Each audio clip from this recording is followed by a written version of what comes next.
Okay, so once again, welcome everyone. And Salim, at this time, I'll hand it over to you to introduce our speaker. Yes, thank you. Thank you for this introduction. And as we know, for this week, we're focusing on March 30th, which is Land Day. It marks Land Day for us here.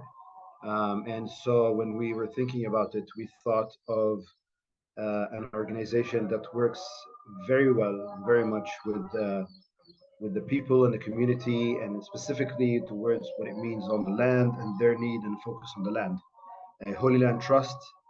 Some of you, I hope, might have heard of this organization, which they do a lot of work, and I will give it more for Elias Idais, who's the executive director of Holy Land Trust, to give us a little bit of Holy Land Trust and what you do. And I know that you work a lot within the Bedouin communities, and especially that we know now they're having a lot of struggles relating to the land they're at, and with the idea of settlements and settlers. And so we want to hear from you, Lias, your work, your organization, and specifically about that, during this week of Land Day in Palestine. So, Lias, thank you for joining us, and it's all yours. And again, to remind all, after Lias finishes, of course, please add your questions on the chat as well. If you want, by the end, if you have some questions, if you raise your hands, we'll give you the ability to unmute and then ask the question to Lias to answer. So, Lias. Okay, thank you. Good evening, everyone. And we can hear the call for prayer from your house, maybe Salim. And this is actually the time when actually our Muslim friends are breaking the fast today and starting their first meal of the day in the same week of the Holy Week for us as a Christian. So yeah, thank you for giving me the opportunity to share. As Salim said, my name is Elias, and I am the Executive Director of Holy Land Trust, and I've been working with Holy Land Trust for the last 17 years. And, I'm based in Bethlehem. I'm just calling you all the way from Bethlehem in Palestine.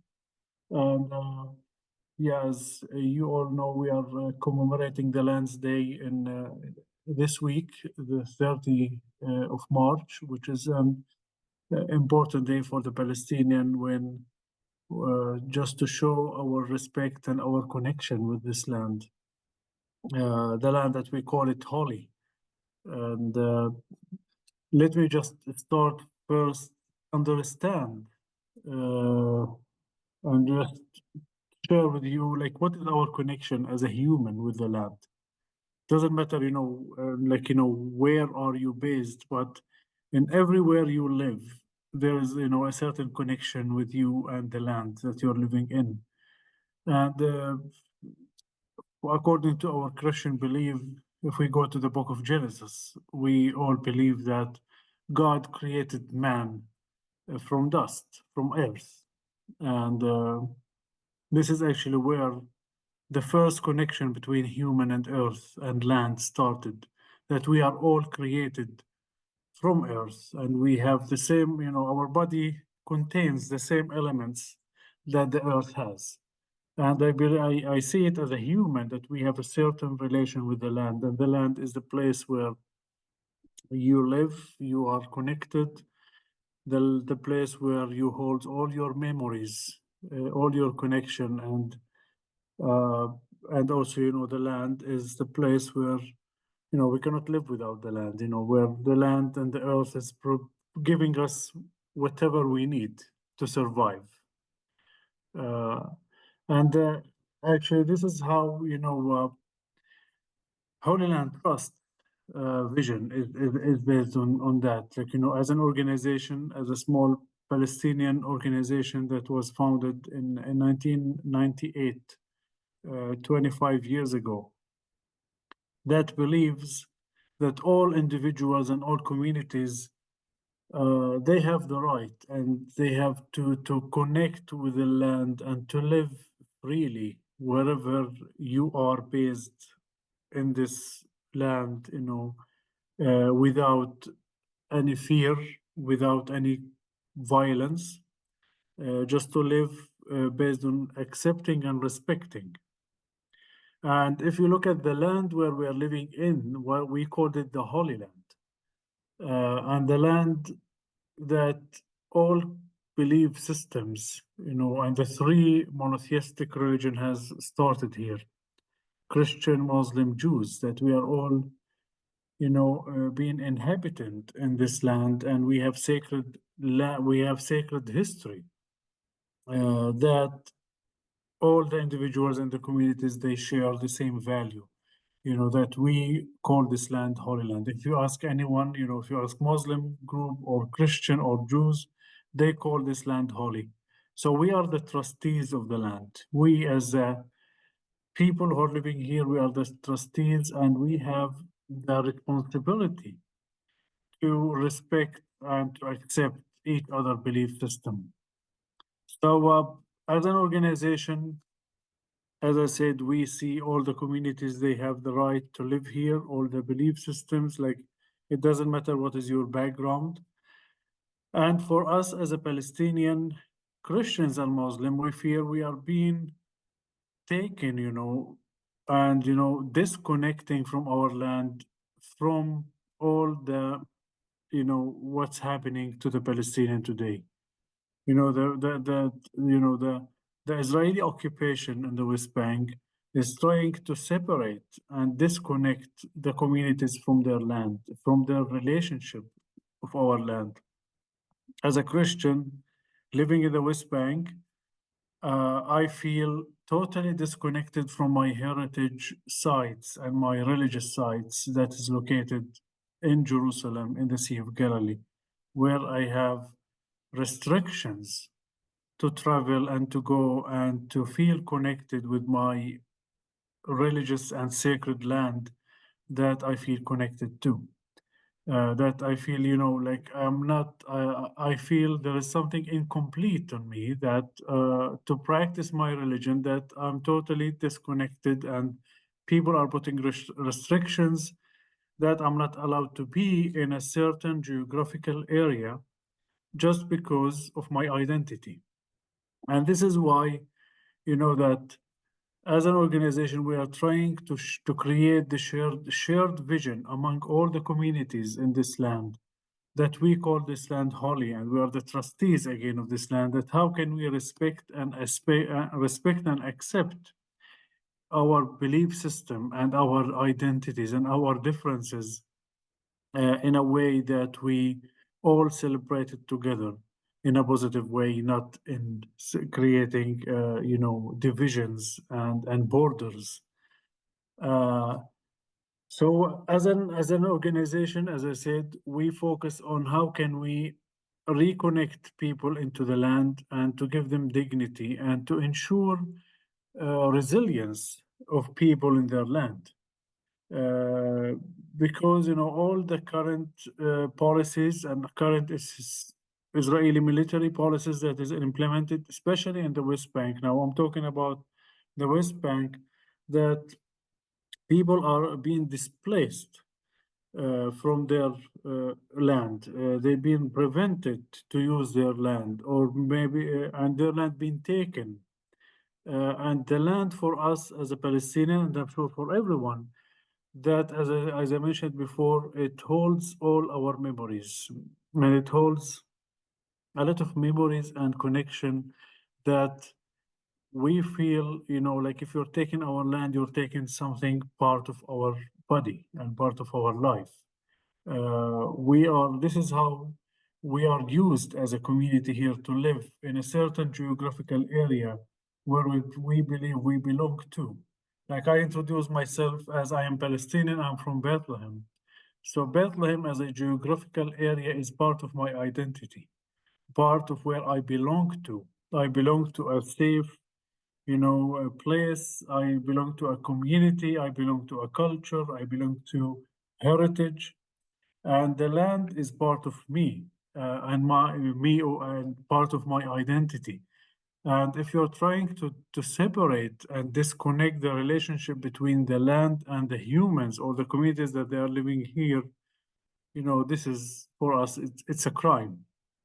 And talking about, the organization and what we are doing on the ground. So as an organization, as I said, we've been working directly with different communities in this land to make sure that the resilience of people in their land, and also to empower them to have and to empower them to stay in their land, and also to create a shared vision that they can respect and accept others. So, for example, here in the Jordan Valley, and Sally mentioned the Bedouin communities. The Bedouin communities, they are they are very much attached to the land, because they are totally depend on the land, and they cannot live without being in the lands. Like the Bedouin communities, they are not, they don't have jobs or companies to work with. They are not employee. They are depending from they are depending on agriculture and their sheep. They grazing their sheep, and they sell all the products that they have, dairy products and agricultural products from their land. So recently in South Hebron Hills, for example, in the Bedouin communities there, they've been prevented by the Israeli military and the Israeli soldiers to go to the field, to the open field. And we know that March now, we are in the spring season where the Bedouins, they grass their sheep. They take their sheep and animals for grazing in the field and in the open areas. And now they are being prevented to go to certain areas to with their animals and with their sheep.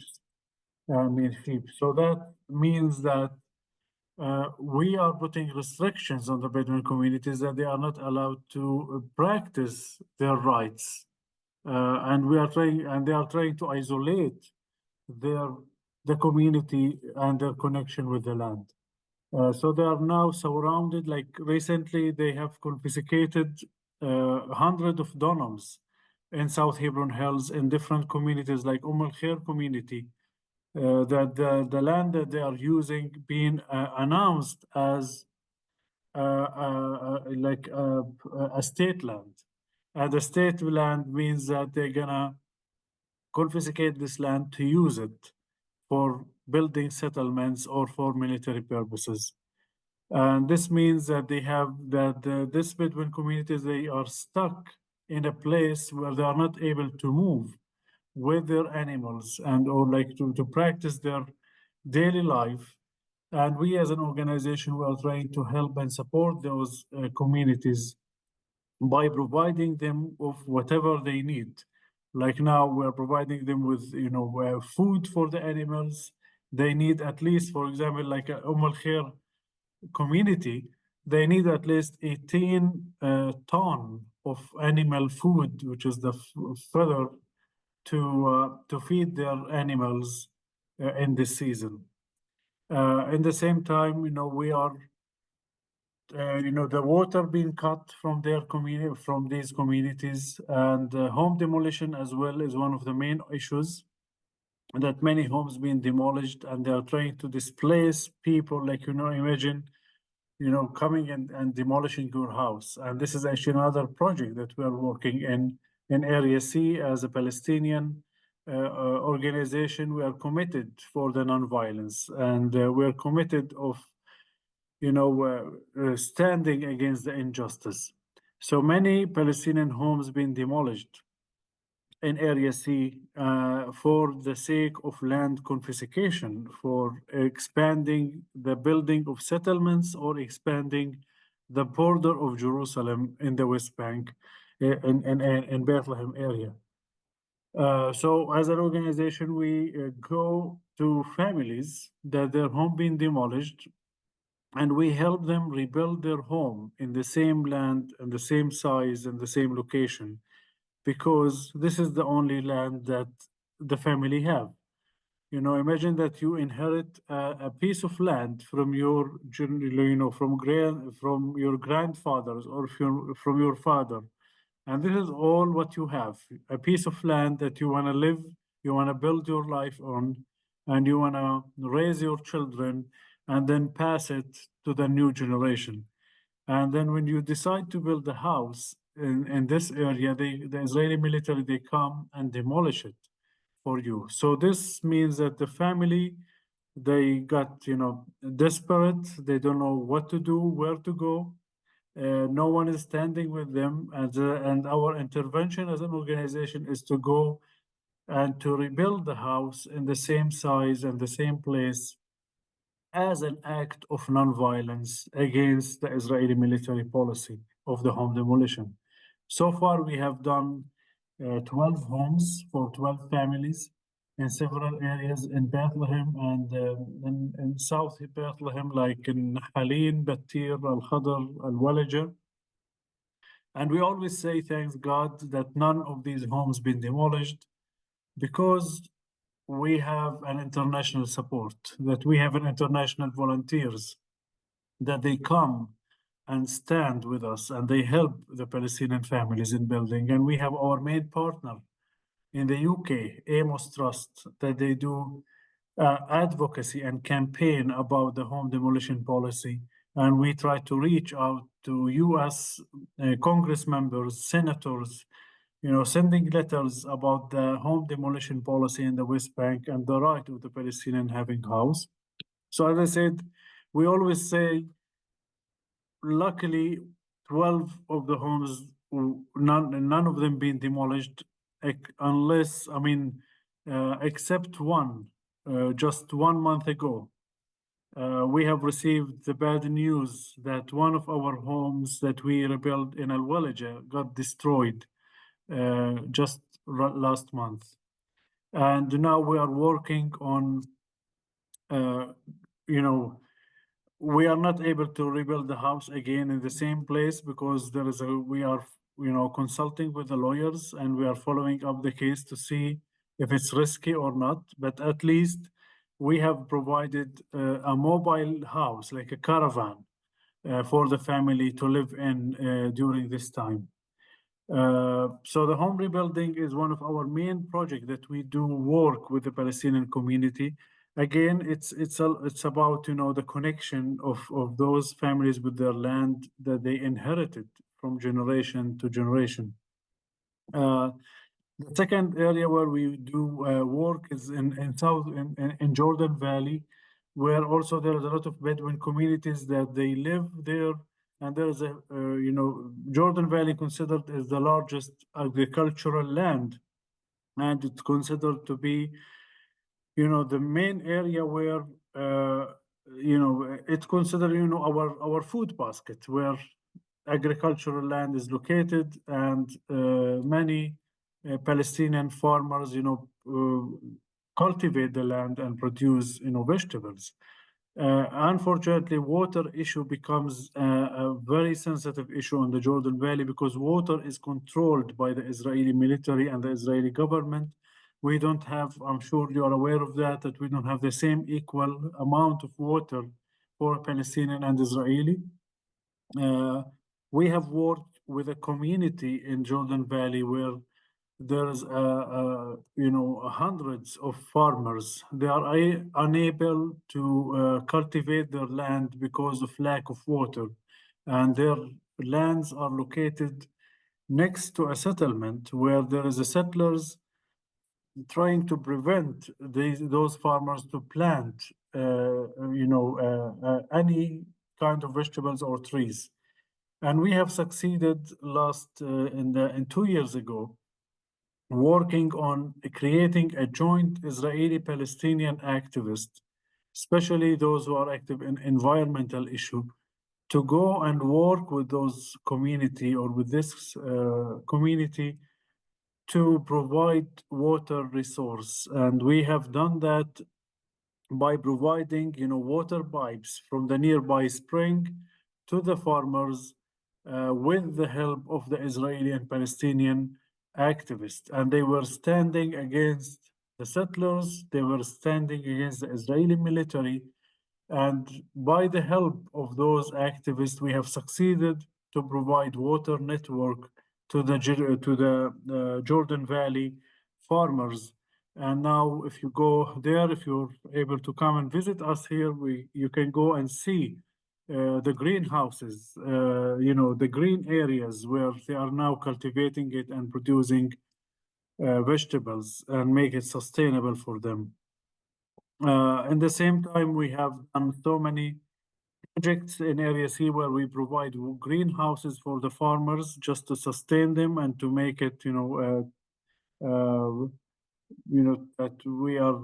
as I said, we are committed to resilience of those families in Area C, that we provide them with greenhouse that can create job and sustain their life in the same time to protect their land from confiscation.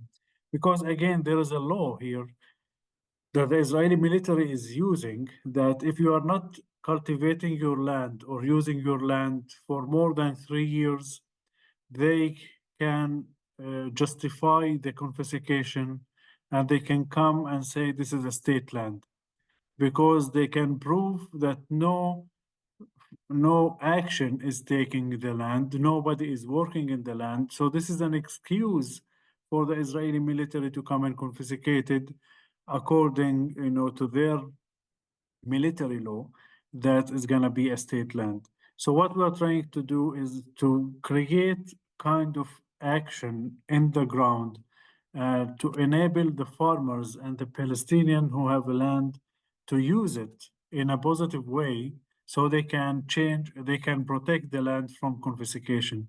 So having a greenhouse in a land next to a settlement or under the Israeli military control, like in Area C, it can save the land, and any action, any presence in the land will be a protective presence. Uh, we have, done so many projects. Let's say maybe I just have to look at it. We have many projects. I talked about the greenhouses, the home rebuilding, the South Hebron Hills. We have provided solar panels as well for the Bedouin community in South Hebron Hills, because again, there is no services, like electricity is one of the services that they don't have. And the Israeli military are trying to cut. So again, I just want to summarize that land is, an important, and the relationship between humans and land is something, sacred, something that we feel protecting our land is protecting our identity, protecting our existence. We cannot, resist against, the injustice, the Israeli military occupation without protecting our land. So protecting the land is our main core value, let's say. Because all our conflict is about the land, who's controlling what, and even here I just want to mention quickly about even our peace agreement. When it was the first Palestinian Israeli peace agreement was signed, they were saying, they were trying to divide the map of the land on who's controlling what. And if you look at the map, you can see that the peace agreement divided the communities from each other and divided the communities from their connection with the land. As I mentioned, as a Christian, I feel totally disconnect from my sacred and heritage site in Jerusalem and the Galilee. And I will never live in peace if I don't have the connection to go meditate and pray in the Sea of Galilee and Nazareth and Jerusalem. And the same time, for the Muslim, they have to have a full connection with their holy sites in Jerusalem to go and pray freely, without fear, without discrimination. And this is what we are trying to promote as an organization, where we need to create a vision where people can see each other as a human without fear. And as long as fear exists, violence will exist. And this is actually the circle of the trauma that both sides are living in. And this is also another part that I need maybe 1 hour to speak about it, but it's about the trauma healing. Both sides are traumatized, and we will never achieve a real peace without a deep individual and collective healing and transformation for the communities here, that they need to come with a vision that everyone is connected with this land. Doesn't matter what is your religious, what is your background. If you are an atheist, if you are a Buddhist, if you are Christian and you feel connected with this land, you have the full right to come and live equally here. So this is very briefly who we are as an organization. We have so many other projects, as I said, working on it with the communities. And our main slogan is transforming trauma into hope. Whenever there is trauma, whenever there is pain, wherever there is, pain and trauma, we try to bring hope to the communities by showing them what is the possibility for a positive change. We try to work on a positive change and to keep the relation with our land, with our history, with our heritage here. Maybe I will add more during the questions and answers here, but is that okay, Salim? Maybe we can just. Sure, yes. Elias, thank you so much. Of course, if anyone has any questions, please do. Or if you can raise your hand and we can unmute. Yeah, here I'm having like questions on the chat that are asking about the UK support organization, which is Amos Trust, our main partner in the UK. And we are planning for our next home rebuilding project in September. But yeah. So we have Susan. She's raising her hand. Yeah. Yes, I'm Suzanne, and thank you so much. I've seen the connection to, I live in the United States, and I've been very involved for about over 20 years with the more indigenous communities and the indigenous ways that people lived in the United States area or Canada, and the values that they have, the connection with the land is key. And I that paralleling you, which it means those values of respect and compassion and generosity and how you care for each other, and gratitude and humility. All these values are so critical to living in balance with the land and with each other. And so I just wonder if there's been any connection for you and the people who've worked with your groups to support like the Bedouin or other people who've been abused by the Israeli military. And I would love to hear more. Thank you. Thank you. Yeah, we don't have like a direct connection with those groups in the US that they work with the indigenous, but we're trying to take them as a model, especially on the Standing Rock campaign that is happening in the US, where the indigenous people are standing together, and we are trying to create something similar here in the West Bank. When I mentioned working in the Bedouin communities in South Hebron Hills and Jordan Valley and creating a joint Israeli-Palestinian activist who can come and stand against the injustice. And this actually was inspired by Standing Rock campaign, where we want to have a campaign here, that Palestinian and Israeli, they can stand together against the injustice. And as a Palestinian, I believe as a Palestinian that it's very important to involve Israeli activists in standing against the injustice in the West Bank. So I would love to have a connection with those indigenous, communities in the West Bank. I've been once I have visited one indigenous community in the US long time ago, like maybe 10 years ago. But yeah, we would love to have a connection. Good, yeah. I don't know, Salim, I don't see everyone here on the screen, but maybe, Here, I could unpin you if you want to see.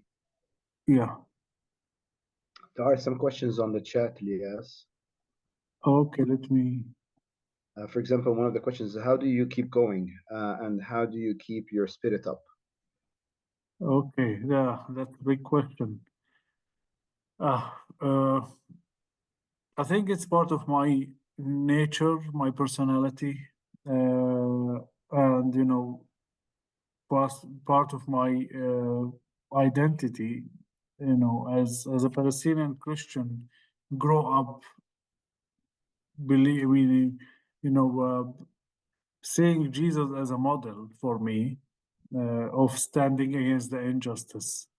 That he was, as a Palestinian Christian, I believe it's a big crime to remain silent against all kind of injustice. It's not all about what's happening here, but everywhere that we have to not remain silent, and we need to be active,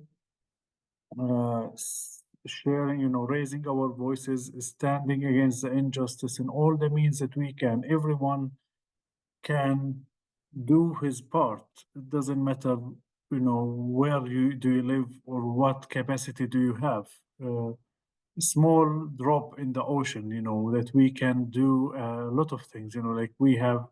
And, I grew up, as on a Christian family that also believe that loving your enemy. And I got to understand what does it mean, loving your enemy, like 15 years ago, maybe. When I joined Holy Land Trust, I got to join a program where I got to understand what does it mean to love your enemy. Loving your enemy is not about, showing love or, respecting. Not, it's not about, just going to someone that you are fighting with and give them a flower or a hug. It's a personal healing and transformation, and this is how I see you, where individual can be healed from their past, healed from their fear and trauma, and to see uh, the future in a different way, like to respect and accept others' differences, and also to be proactive against the injustice. So it's all about, personal transformation, personal healing that people go through, and this is how I keep going, through meditation. I do meditate every day. I read the Bible. The Psalms is my favorite part, where I get a lot of courage. I get a lot of hope. So yeah, this is how I keep going, and having surrounded by really a supportive group of people is also helps me a lot. Thank you. Okay, so another question. Thank you, yeah, that open up how I really feel. Okay. Do you have any interaction with Tent of Nations? Just we had coffee 2 days ago with the Hood. He's a very dear friend. He's one of our. Heck, but anyway, if I guess you could just do it on your at the home thing. That's a compromise. Judith, you need to mute yourself. There we go. Okay. So yeah, like Tent of Nation is our one of our strategic partner that we do work with the Hood Nassar at the Tent of Nation. Yeah, I just had coffee with him 2 days ago, and we're planning to do something in September in his land, like a playground for children, where we can use it in the future as a place to do children activities.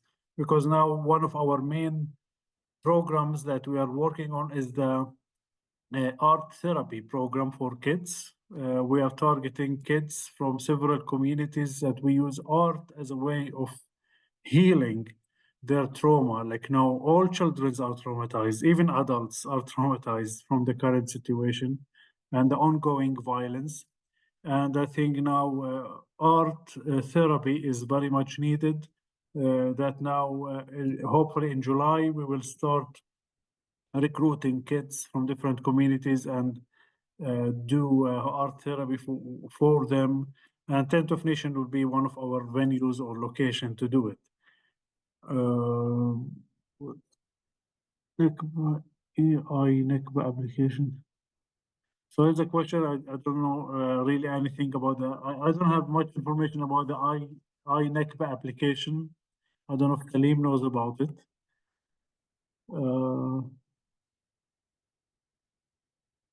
Okay.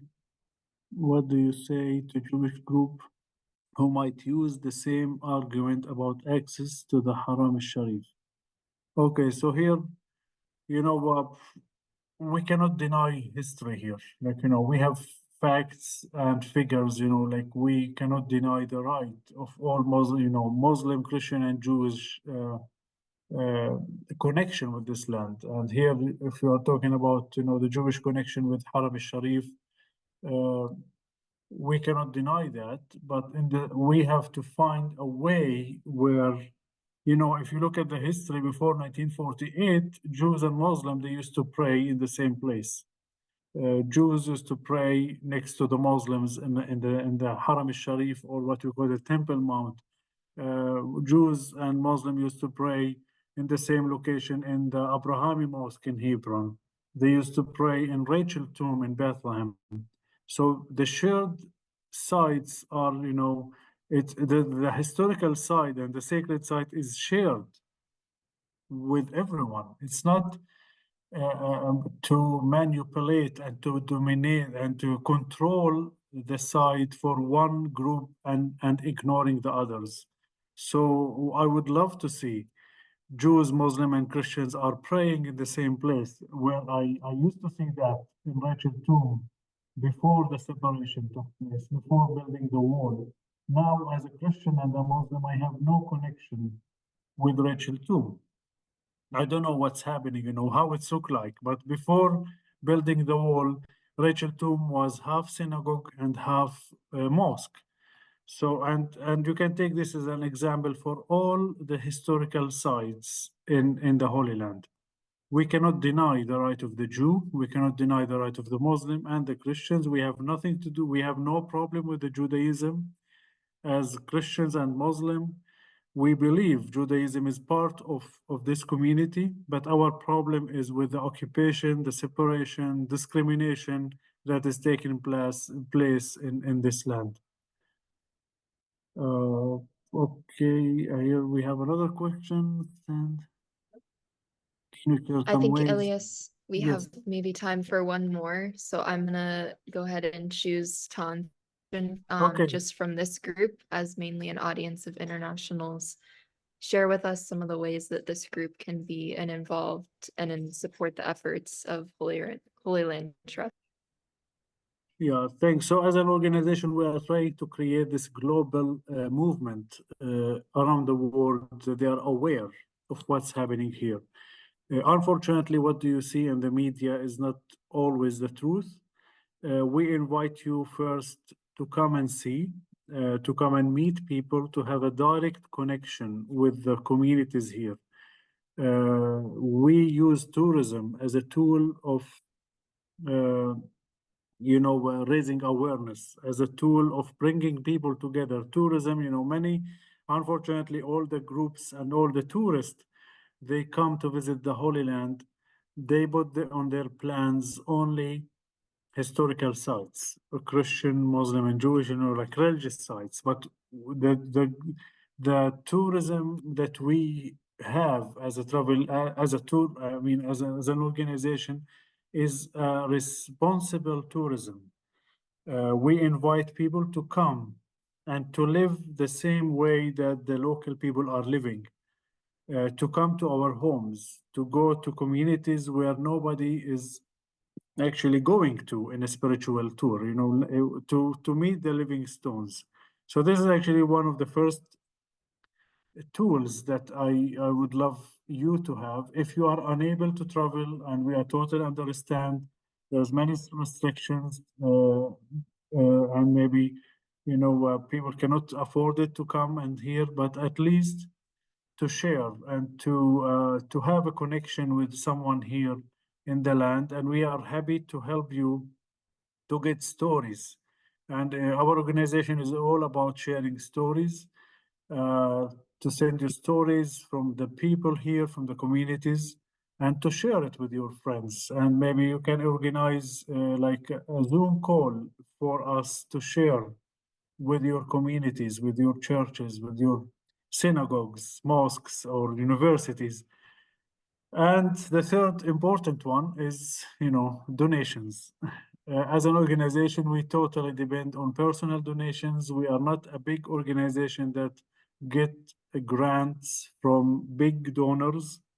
So all our programs is funded from individuals and from small foundations.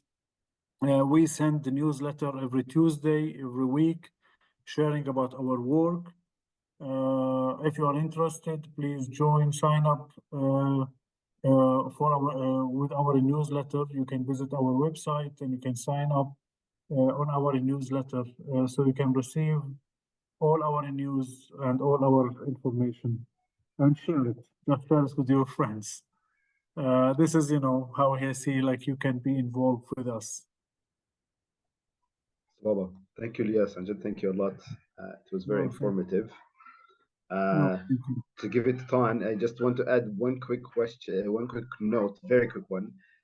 He was talking about the Jordan Valley. 2 weeks ago, Smotrich, one of the ministers in Israel, who is actually the head of the settlements in the West Bank area, he just announced that they're gonna confiscate more land in the Jordan Valley. They decided to confiscate about 8,000 square kilometers, which is about 30,000 square miles of land in the Jordan Valley, so they could build more settlements. So that was just 2 weeks ago. Yeah, I heard that, and also, yeah, please don't forget praying for Gaza as well. We encourage you, we are also a part of our work in the West Bank. Now we are working very hard and directly with the communities in the West Bank, in Gaza, by providing them with food parcels and hot meals with our partners in Gaza and in the West Bank. So thank you for your also, for your support. I just shared my email. If you are interested to get more information, please feel free to email me, and I'll be happy to share any information that you need. Thank you, Shukran. Elias. And thank you so much for sharing your work with us. I put the website in the chat in case anyone wants to learn more about Holy Land Trust, sign up for their newsletter and donate if possible to their efforts. And if there's no more questions, I'll transition us to Kumi action. So Elias, you can stay if you want. If you have to leave, then you can leave. Okay, But thank you. yeah, of course. And please, everyone, send thank you messages in the chat to Elias today. Thank you so much. Yeah, thank you for giving me the space to share. Awesome. Okay. So this week we have a few actions. I know it's Holy Week, so at the end of the week, there's also, if you're already doing Holy Week with Gaza, which was launched by Sabeel and other Christian organizations, there will be a webinar and service by Munter Isaac on Saturday that you can sign up on Sabeel's website and newsletter. So there should be a link for that. But in terms of actions this week Canada's Parliament passed a motion to ban and end arms sales to Israel. This does not mean that this will be enforced, but we do want to continue to encourage the Canadian government and other governments around the world to go in this direction. So we have a graphic that Kumi now has made. If you can share that with your networks on social media, that would be great. If you are in Canada and you have contacts to your representatives in the Parliament, this would be a great time also to email them and thank them for getting this motion passed. In the US, we need to continue to demand a ceasefire. So FOSNA has created an email template. So you can continue using this email template to demand for a ceasefire and humanitarian assistance into Gaza. And then in the UK, also on Land Day, March 30th, there will be a national demonstration in London.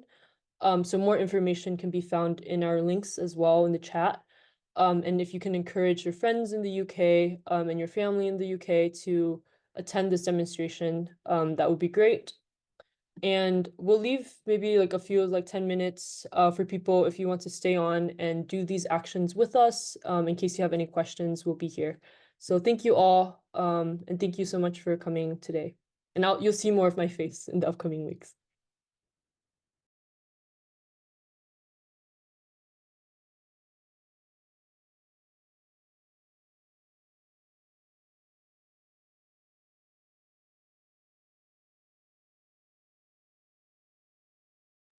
Okay, thank you everyone for doing this action with us. If you haven't, or if you've already done some of the actions, we thank you. And then I know Randy just also messaged in the group chat about something, removing their signature to discharge petition number 9 for any Democratic representative in Congress if you're in the US. So keep in mind. So yeah, thank you everyone for coming, and we hope to see you next week.